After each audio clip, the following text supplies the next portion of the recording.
we're now here to hear from our race winner and also our 2013 NASCAR Camping World Truck Series Owners Champion. Kyle Busch went to victory lane tonight. He drove his truck, the number 51 Toyota Care Toyota. He's joined by his crew chief, Ryan Fugel. Rudy Fugel. There you go. My gosh, I think I called you Ryan last time. It doesn't matter. Either That's way. his real name. My real name's Ryan. That's your real name, yeah. Ryan, but you go as Rudy. Yeah. My bad. But anyhow, Kyle, this is your 35th win in the Camping World Truck Series.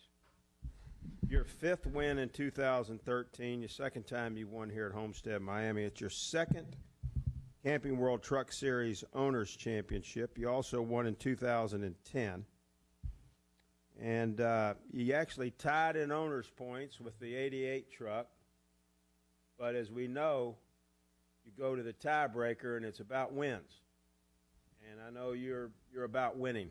And so you guys won the tiebreaker in wins. You had 5 different drivers race your truck this year. Of course, you did it 11 times.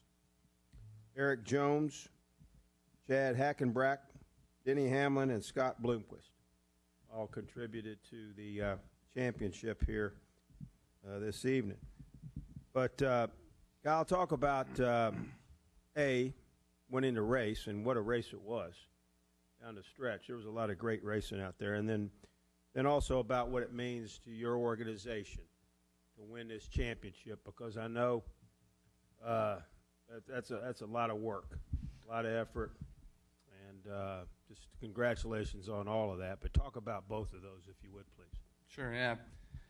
Thanks. It's a very meaningful night for us. You know, everyone at Kyle Busch Motorsports. This certainly means a lot to myself and Samantha, and you know, we're blessed to be in this position, obviously, and to have the teams that we've had this year and all the people that we've had and whatnot. So can't say enough about all that. But tonight it was, you know, it was a do or die situation. You know, we knew to come in here to try to lead all the laps and to win the race. And early it didn't look like we had the truck capable of doing that. But, you know, I just kept putting good laps out there and trying to stay off the fence. It was certainly a race of being up as close as you can without getting in it. And we saw a couple of the young guys get in it there with Ryan Blaney first. And then when I was leading at the end, the 4 truck behind me with Jeb Burton got into it too, and just gave me a cushion then after that where I could sort of cruise on into the end of the race. But always get them cautions here, and that seemed to be what lost us this race last year, was late caution and guys coming in and getting tires and having tires over us and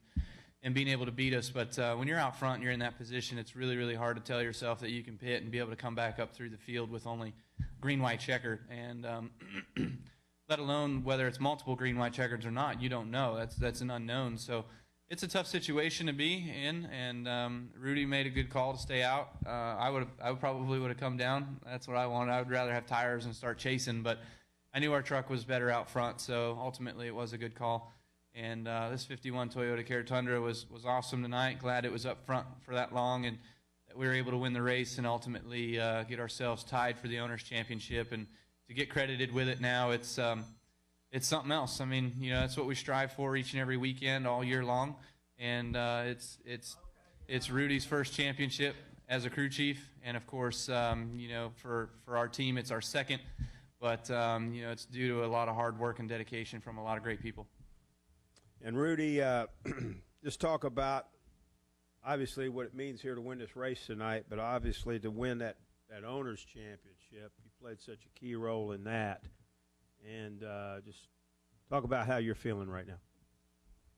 It's hard to put into words. I mean, it's 22 races and a long 11 months so far since I've been hired. And you start a team, you start building trucks, you start doing stuff, and you know, there's a whole bunch of 60 to 70 guys back at the shop that are so involved, and you know, just so proud. I didn't think we had much of a chance coming in. You know, you had a small chance, you know, but so you just go in. All right, we're just gonna get our 6th win, and it just ends up working out. So it's crazy. You know, we just everybody dug in hard, and having him driving, giving me the opportunity to do this is amazing. You know, and then all the help from Rick Wren and from Eric Phillips, our other crew chiefs, and all the people at the shop. It's couldn't do it without them and everybody at TRD as well. So it hasn't sunk in yet.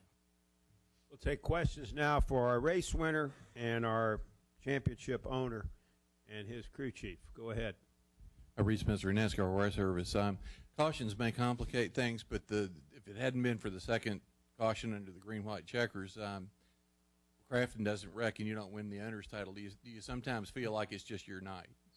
Yeah, I guess, you know, the Lord was on our side for some reason tonight, and Samantha and I both appreciate that, of course. You know, there's been a lot of great things that we've been blessed with, and, you know, first an owner's championship in the first year out with our race team, and now again here in 2013 with a different crew chief and a lot of different drivers behind the wheel. Like Kerry mentioned, you know, having Denny and Scott Bloomquist, Chad Hockenbrock, and Eric Jones, and of course, without Eric Jones winning last weekend, I mean, we wouldn't have been in this position this weekend to come out here and have the opportunity with those bonus points to be close enough. And you know, of course, you know, Matt had to have trouble, and unfortunately he did. I hate it for his team and Duke and Rhonda. I know how long they've been in this sport and how much they've wanted to win an owner's championship. And if there's any consolation prize, I mean, tying. I mean, you can't get any closer than that, certainly. So you know, it's just. It's funny the way things do work out sometimes, and yeah, I much rather would have just seen the race go green to the end, and we wouldn't have been in this. We wouldn't have won the owner's championship. We'd still be sitting here talking to you about winning a race. But you know, I didn't think it was our year to win the owner's championship after Texas. Just, I mean, that's some amazing bad luck to have 3 days in a row there in Texas with the things that all went down there. But we all fought back and worked hard, and we're in the position we're in tonight for a reason.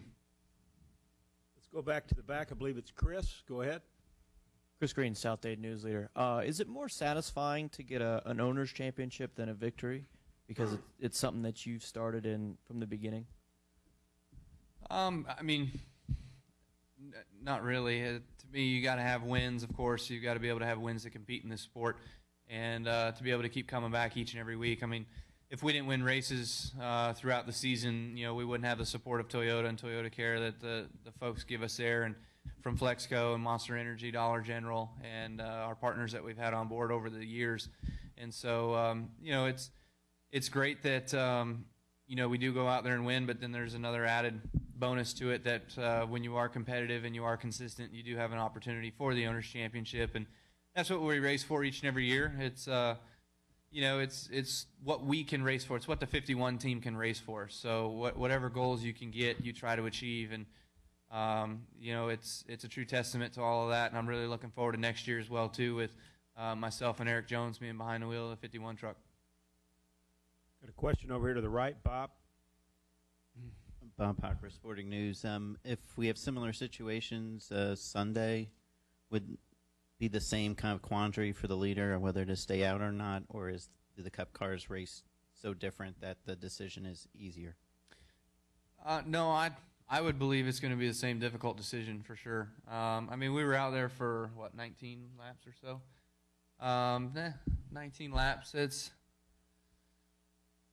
going to be tricky. I mean, it depends on how many laps are left. I mean, in the same situation with a green-white checker, I mean, like I said, I would have pitted because I would have banked on the opportunity of multiple green-white checkers. But in the event that it only goes one, and you come back to the line and you come and get tires, you don't have enough opportunity to get back to the front. So that's why the crew chiefs get paid all the big bucks.